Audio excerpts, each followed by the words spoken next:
Hello friends, आज हम लोग स्टार्ट करने वाले हैं questions from NCERT lines series का एक नया चैप्टर, जिसमें हम लोग कवर करेंगे रिप्रोडक्टिव हेल्थ वाले चैप्टर को।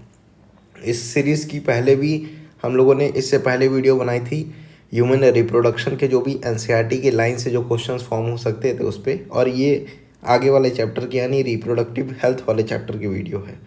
अगर वो वीडियो आप लोगों ने नहीं देखी तो इसका लिंक आपको डिस्क्रिप्शन में मिल जाएगा। और जो हमारी ये सीरीज़ है क्वेश्चंस फ्रॉम एनसीईआरटी लाइंस, अगर आपको नहीं पता है तो इस सीरीज़ में हम लोग एनसीईआरटी से जो भी क्वेश्चंस फॉर्म हो सकते हैं एनसीईआरटी की लाइन से, वो हम लोग आपके सामने रखते हैं, ताकि जब आप दोबारा एनसीईआरटी पढ़ें तो ईजिली क्वेश्चन क्लिक कर जाए ब्रेन में और ईजिली आपको आपका ब्रेन है उसे कैप्चर कर पाए। ठीक है, तो पहले हम लोग देख लेते हैं ये वाली series.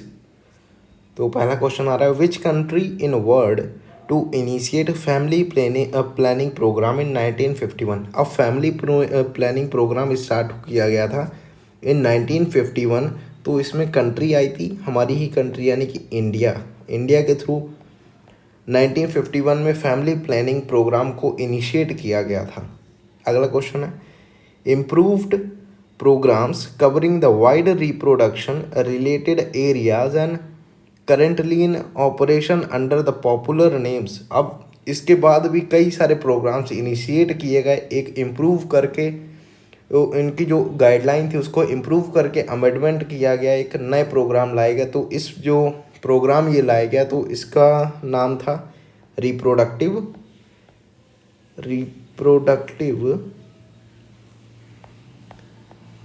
And child health care programme and child health care programme, या फिर बोल दो RCH।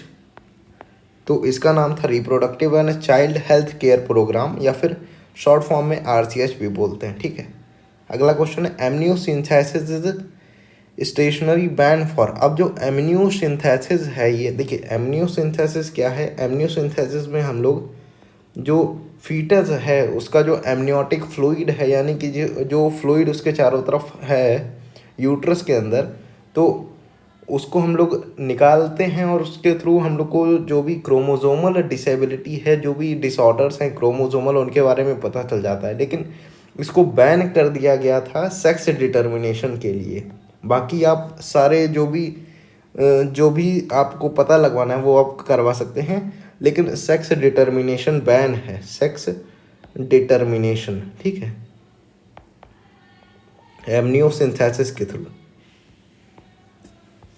अगला क्वेश्चन है, सेंट्रल ड्रग रिसर्च इंस्टीट्यूट यानी कि CDRI scientist develop a new oral contraceptive for the females. अब जो नई ओरल कॉन्ट्रासेप्टिव पिल्स आई है और जो CDRI ने डेवलप की है वो उसका नाम है सहेली, और ये फीमेल कॉन्ट्रासेप्टिव पिल्स है। ठीक है, और सहेली कैसा है, वंस अ वीक पिल्स है, यानी कि वीक में एक बार ही इसको लेना होता है, कॉन्ट्रासेप्टिव पिल्स है। ठीक है, अगला क्वेश्चन है, periodic abstinences in which type of contraceptive method. अब जो पीरियोडिक एब्सटेंसेस है यानी कि कॉन्ट्रासेप्टिव मेथड है, ये कैसा है, ये एक नेचुरल मेथड है, जहाँ पे कैसा है, नेचुरल मेथड है। देखो जैसा हमको पता है कि मेंस्ट्रुअल साइकिल में जो 10th से 17 जो डेज होता है, यानी कि मेंस्ट्रुअल साइकिल का जो 10th से 17 यानी कि एक वीक का जो ये टाइम पीरियड है, यहाँ पे फर्टिलाइजेशन के चांसेस काफ़ी ज़्यादा हैं। तो अगर कंसीव नहीं करनी है प्रेगनेंसी तो इस प्रोसेस इस जो ये जो एक वीक का जो ये टाइम है यहाँ पे क्वाइटस अवॉइड करना चाहिए, और इस प्रोसेस को बोलेंगे पीरियोडिक एब्सटेंसेस। और ये कहाँ पे आएगा, नेचुरल कंट्रोल मेथड के अंदर आएगा, नेचुरल मेथड के अंदर आएगा। In periodic abstinences couple avoid coitus from, देखिए अवॉइड करना है 10th से 17th डे तक। जब 10th डे है और 17th डे, ये जो एक सप्ताह है, 1 वीक है, इसमें इसके बीच में क्वाइटस करना अवॉइड करना है। अब 7th आ रहा है, menstrual cycle days 10 to 17 is known as. अब देखिए जब ये 10 to 17 जो डे है, इस जो ये पीरियड है 1 वीक का, इसे हम लोग बोलते हैं फर्टाइल पीरियड, क्योंकि यहाँ पे चांसेस काफ़ी ज़्यादा हैं प्रेगनेंसी रिसीव करने के। फर्टाइल पीरियड इसको बोलते हैं, ठीक है, क्योंकि यहाँ पे एग जो है वो रिलीज होगा और अगर क्वाइटस हुआ तो प्रेगनेंसी रिसीव हो सकती है, काफ़ी ज़्यादा चांसेस हैं, तो इसको बोलते हैं fertile period. Lactational amenorrhoea is effective only up to maximum period. देखिए लैक्टेशनल एमेनोरिया क्या है, बेबी के डिलीवरी के बाद एक लैक्टेशनल पीरियड स्टार्ट हो जाता है जो कि अप टू मैक्सिमम रहेगा तो 6th मंथ तक, और इस मंथ में अब फर्दर और भी कोई इस जैसे कि इसमें हार्मोन का लेवल काफ़ी ज़्यादा रहेगा जिसकी वजह से प्रेगनेंसी अब कंसीव नहीं होगी। ये मैक्सिमम इसका पीरियड रहेगा वो रहेगा 6 मंथ तक, ठीक है। तो लैक्टेशनल एमेनोरिया, और ये भी कैसा है, ये भी नेचुरल बर्थ कंट्रोल मेथड के अंदर आएगा, नेचुरल बर्थ कंट्रोल मेथड, ठीक है। मैक्सिमम पीरियड है 6 मंथ, इसके अंदर भी हो सकता है। निरोध is a popular brand of, अब देखिए निरोध जो पॉपुलर ब्रांड है ये है किसके लिए, कॉन्डम्स फॉर मेल, यानी कि कॉन्डम्स फॉर मेल, ठीक है। निरोध एक पॉपुलर ब्रांड है। Which contraceptive method also prevent from STD and AIDS. देखिए एसटीडी और एड्स के लिए सबसे ज़्यादा जो यूजफुल मेथड है कॉन्ट्रासेप्टिव का वो है कॉन्डम्स, ठीक है।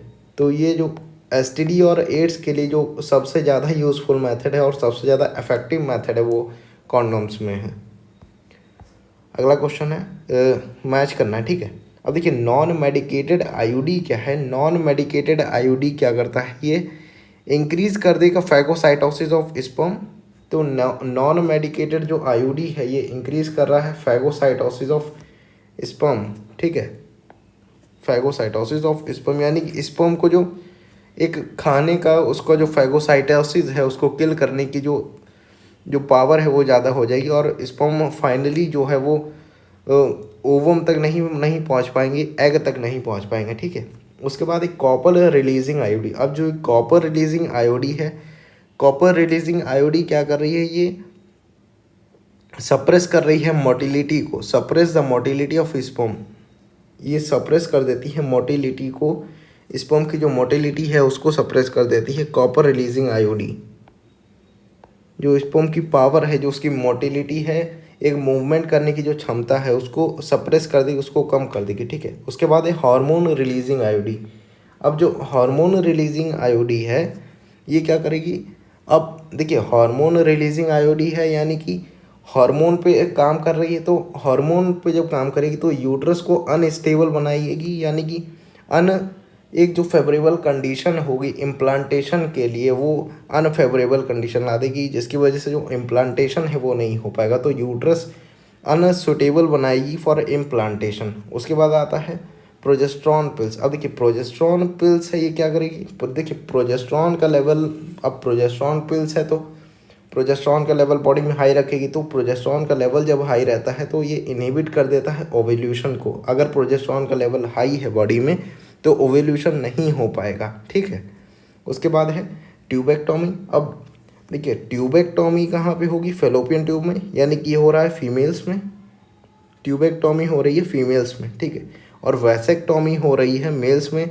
जब वासा डिफरेंशिया को कट करके बाइंड कर दिया जाएगा तो हो जाएगी वैसेक्टोमी, और जब ट्यूबेक्टोमी यानी कि जब फेलोपियन ट्यूब को कट करके बाइंड कर दिया जाएगा तो ये हो जाएगा फीमेल्स में, और इसे कहेंगे हम लोग ट्यूबेक्टोमी, ठीक है। और ये दोनों कैसे हैं, ट्यूबेक्टोमी और वैसेक्टोमी, ये कैसे हैं, इनरिवर्सिबल, यानी कि ये परमानेंट चेंजेस है। इसके बाद ये जो रीन्यू नहीं, इसकी जो रिवर्स नहीं हो सकती, ये परमानेंट चेंजेस हैं, इनरिवर्सिबल हैं। इसके बाद ideal contraceptive for the female who want to delay the pregnancy. देखिए आइडियल कॉन्ट्रासेप्टिव पूछ रहा है, वांट टू डिले, ऐसा नहीं कि कंसीव नहीं करना, लेकिन कंसीव करना है तो डिले करना है, कुछ टाइम बाद प्रेगनेंसी को रिसीव करना है, तो यहाँ पे हम लोग काम में लेंगे इंट्रायूट्राइन डिवाइसेस यानी कि आईओडीज़, जिसकी मदद से जिस टाइम पीरियड तक आप चाहते हैं उस टाइम पीरियड तक जो डिले हो सकता है, ठीक है। इन फीमेल ओरल पिल्स, देखिए इन फीमेल जो ओरल पिल्स है वो क्या करेगी, इनहिबिट कर देती है ओव्यूलेशन को और इम्प्लांटेशन। देखिए ओरल पिल्स आती हैं जो 2 तरीके की आती हैं। एक तो होती है जिसमें केवल प्रोजेस्टेरॉन पिल्स होती हैं जो कि केवल प्रोजेस्टेरॉन जिनमें होता है, और एक और होती है जिसमें प्रोजेस्टेरॉन भी होता है और एस्ट्रोजन भी होता है। लेकिन ये जो दोनों ही पिल्स हैं ये क्या करती हैं, ये इनहिबिट कर देती हैं, इनहिबिट करेंगी ओव्यूलेशन। देखिए प्रोजेस्टेरॉन अगर बॉडी में ज़्यादा रहेगा तो क्या होगा, जो इनहिबिशन है यानी कि जो ओव्यूलेशन है, जो एग रिलीज होगा वो अब नहीं हो पाएगा, क्योंकि ये इनहिबिट किया जा रहा है, क्योंकि प्रोजेस्टेरॉन का लेवल ज़्यादा होता है तो इनहिबिट करेगा ओव्यूलेशन को, ठीक है। और अगला है वंस अ वीक। देखिए वंस अ वीक ओरल पिल का नाम पूछा गया है, जैसा कि हम लोगों ने अभी देखा था CDRI से बनाई गई थी, जिसका नाम था सहेली, ठीक है। अगला आ रहा है in emergency which contraceptive method may be used within 72 hours of coitus. देखिए एमरजेंसी में within 72 hours of coitus पूछ रहे हैं, यानी कि 72 आवर्स के अंदर अंदर जो भी कॉन्ट्रासेप्टिव मैथड यूज़ किए जा सकते हैं उनका नाम बताएं। देखिए एक तो हम लोग यूज़ कर सकते हैं IUDs, इंट्रा यूट्राइन डिवाइसेस, जिसकी वजह से जो फैगोसाइटोसिस है वो इंक्रीज़ हो जाएगा और जो यूट्रस है वो अनसुटेबल हो जाएगा इम्प्लांटेशन के लिए। और दूसरा हम लोग क्या क्या कर सकते हैं, ओरल पिल्स का कर सकते हैं, ओरल पिल्स दे सकते हैं, जिसमें कि एक तो आती है हमारी प्रोजेस्टेरॉन, जिसमें केवल प्रोजेस्टेरॉन होगा, और दूसरी कौन सी आती है, प्रोजेस्टेरॉन प्लस एस्ट्रोजन वाली पिल्स, जिसकी वजह से जो ओव्यूलेशन है वो, अब देखिए ओव्यूलेशन है वो इनहिबिट हो जाएगा और जो यूट्रस है वो अनसुटेबल हो जाएगा इम्प्लांटेशन के लिए। ये हम लोग यहाँ पे भी लिख सकते थे कि इनहिबिट ओव्यूलेशन प्लस जो ये इम्प्लांटेशन के लिए जो यूट्रस है उसको इम्प्लांटेशन के लिए जो इनहिबिट कर दिया जाएगा, इम्प्लांटेशन के लिए जो अनसुटेबल बना दिया जाएगा, क्योंकि अब इम्प्लांटेशन नहीं करवाना है, ठीक है। अगला है which contraceptive method are also known as sterilization. अब स्टेरिलाइजेशन के जो मेथड्स हैं उसमें हम लोग क्या देखते हैं कि सर्जिकल मेथड है, जिसमें आता है ट्यूबेक्टोमी, और सर्जिकल मेथड जिसमें आता है ट्यूबेक्टोमी और वैसेक्टोमी। ट्यूबेक्टोमी कहाँ पे होगी, फीमेल्स में, और वैसेक्टोमी होगी मेल्स में। और ये कैसे हैं, सर्जिकल मेथड है, यानी कि कैसे हैं, इनरिवर्सिबल, यानी कि एक बार हो गए तो भाई इनका रिवर्स चांसेस काफ़ी कम है, काफ़ी कम क्या होते ही नहीं है, ठीक है। अब क्या है, sterilization in male is known. देखिए sterilization in male is known as, अब स्टेरिलाइजेशन इन मेल में करा रहे हैं तो वैसेक्टोमी जिसमें कि वासा डिफरेंशिया को तो जो इसको कट करके बाइंड कर दिया जाएगा, ठीक है। अगला है government of India legalise MTP। देखिए MTP क्या है, ये है medical termination of pregnancy, medical termination of pregnancy. देखिए अब कुछ केसेस में क्या होता है, प्रेगनेंसी, ठीक है। अब कुछ केसेस में MTP कराना बहुत इम्पॉर्टेंट हो जाता है, जैसे कि कभी कभार जो क्रिमिनल केसेस हो जाते हैं उनमें खासकर, ठीक है। तो गवर्नमेंट ने इसको लीगलाइज किया, इसी को देखते हुए गवर्नमेंट ने इसको लीगलाइज कर दिया इन 1971 इंडिया के अंदर, ठीक है। और इसकी पूरी तरीके से लीगलाइज नहीं किया गया, लेकिन लीगलाइज है कुछ रूल्स के अंदर ही, इस यानी कि इसके जो कुछ रूल्स हैं उनको अगर फॉलो किया जाएगा तब ये लीगलाइज होगा पूरी तरीके से। हालांकि ये 1971 से स्टार्ट हो गया है, ये लीगलाइज कर दिया गया है। अगला क्या है, MTPs कंसिडर रिलेटिवली सेफ। अब देखिए MTP कराना है यानी कि मेडिकल टर्मिनेशन ऑफ प्रेगनेंसी, तो कंसिडर रिलेटिवली, अब इसका सेफ पीरियड होता है कुछ सेफ पीरियड होता है। तो सेफ पीरियड कितना है, कब तक आप करा सकते हैं MTP। हालांकि उस पीरियड को अगर क्रॉस कर जाए तो अनसेफ हो जाएगा और उससे जो बेबी है और जो मदर है दोनों को ही हार्म पहुंच सकता है, ठीक है। तो जो सेफ पीरियड है वो होता है फर्स्ट ट्राई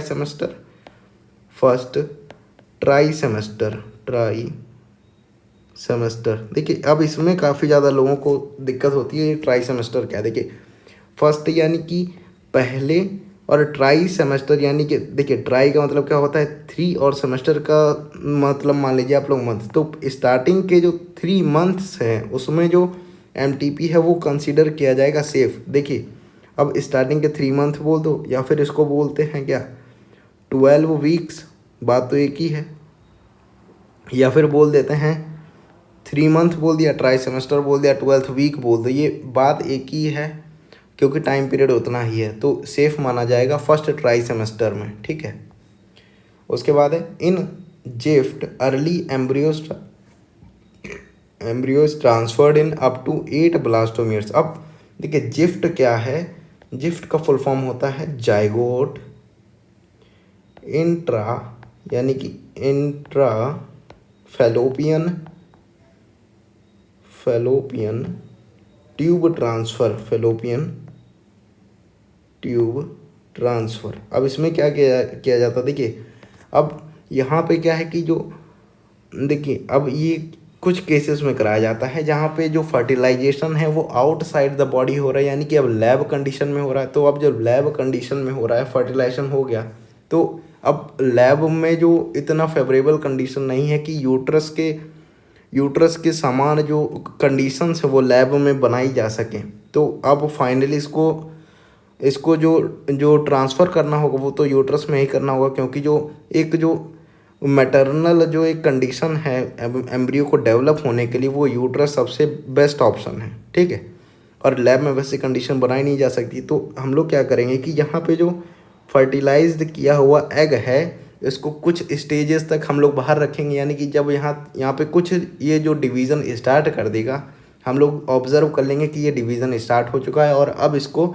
ट्रांसफ़र किया जाना चाहिए मदर के अंदर। ठीक है, तो इसकी कुछ स्टेजेस हैं। अब देखिए अगर 8 ब्लास्टोमियर स्टेज तक है, यानी कि अप टू लगा हुआ है यहाँ पे, अप टू यानी कि 8 ब्लास्टोमियर, अब इससे ज़्यादा नहीं, 8 से कम स्टेज पे होगी, 8 से लेस स्टेज पे, जब 8 ब्लास्टोमियर स्टेज है इससे लेस पे होगी तब हम लोग इसको करेंगे फैलोपियन ट्यूब। अब देखिए ये स्मॉल है, यानी कि अब स्मॉल साइज का है, यानी कि 8 सेल से नीचे है ब्लास्टोमियर, तो कैसा होगा, स्मॉल होगा। तो हम लोग कर देंगे कहाँ पे, ध्यान रखिए कि फैलोपियन ट्यूब में। इसको याद रखने का काफ़ी आसान तरीका, जैसे कि 8 सेल स्टेज है, अप टू 8 सेल यानी कि स्मॉल होगा, और छोटा सा होगा तो इसको फैलोपियन ट्यूब जो कि स्मॉल जगह है, छोटी सी जगह है, वहाँ पे ट्रांसफ़र कर दिया जाएगा।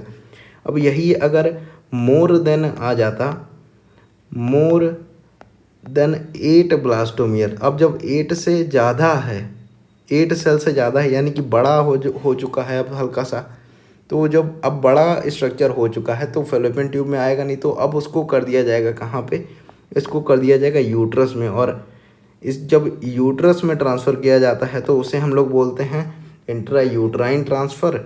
ठीक है, और जब फैलोपियन ट्यूब में किया जाएगा तो हम लोग बोलेंगे इसको जब जो फैलोपियन ट्यूब में ट्रांसफ़र किया जाएगा तो हम लोग बोलेंगे zygote intra fallopian tube transfer, यानी कि जिफ्ट, ZIFT। ठीक है, अब देखिए फुल फॉर्म ऑफ जिफ्ट पूछ रहा है, जैसा कि हम लोगों ने देखा zygote intra fallopian tube transfer. देखिए जाइगोट को ट्रांसफ़र कराना है कहाँ पे, फुल फॉर्म से ही पूरा समझ में आता है, zygote intra fallopian tube transfer, fallopian tube transfer. ठीक है, अब इंट्रा या देखिए जाइगोट यानी कि अब जाइगोट है तो जाइगोट को इंट्रा यानी कि इसके अंदर ट्रांसफ़र कराना है, और कहाँ के जो फैलोपियन ट्यूब है इसके अंदर ट्रांसफ़र कराना है, तो हम लोगों ने नाम रख दिया कि जाइगोट को फैलोपियन ट्यूब के अंदर ट्रांसफ़र कराना है, यानी कि zygote intra fallopian tube transfer. ठीक है, अगला क्वेश्चन है इन IUT यानी कि इंट्रा यूट्राइन ट्रांसफ़र। अब देखिए इंट्रा यूट्राइन ट्रांसफ़र कहाँ पे हो रहा है, एम्ब्रियोज विद मोर देन, अब यहाँ पे वर्ड आया मोर, ये जो मोर और अप टू ये जो वर्ड लिख के आ रहा है ना, ये काफ़ी ज़्यादा इंपॉर्टेंट हो जाता है, क्योंकि अप टू लिखा हुआ है तो कहाँ पे जाएगा कि 8 सेल से, अब अप टू लिखा है यानी कि 8 सेल तक हो सकता है, तो ये जाएगा हमारा फैलोपियन ट्यूब में। और अब यहाँ पे लिखा है मोर देन, यानी कि 8 ब्लास्टोमियर से बड़ा स्टेज, यानी कि 8 सेल्स हैं उनसे ज़्यादा सेल्स हैं इसके अंदर, तो अब ये बिग स्ट्रक्चर है, तो ये जाएगा इंट्रा यूट्राइन ट्रांसफ़र, यानी कि यूट्रस के अंदर ट्रांसफ़र किया जाएगा, और ट्रांसफर्ड इन यूटरस। ठीक है, अगला क्वेश्चन है फुल फॉर्म ऑफ गिफ्ट यानी कि देखिए फुल फॉर्म ऑफ गिफ्ट क्या है, gamete intra fallopian tube transfer, intra fallopian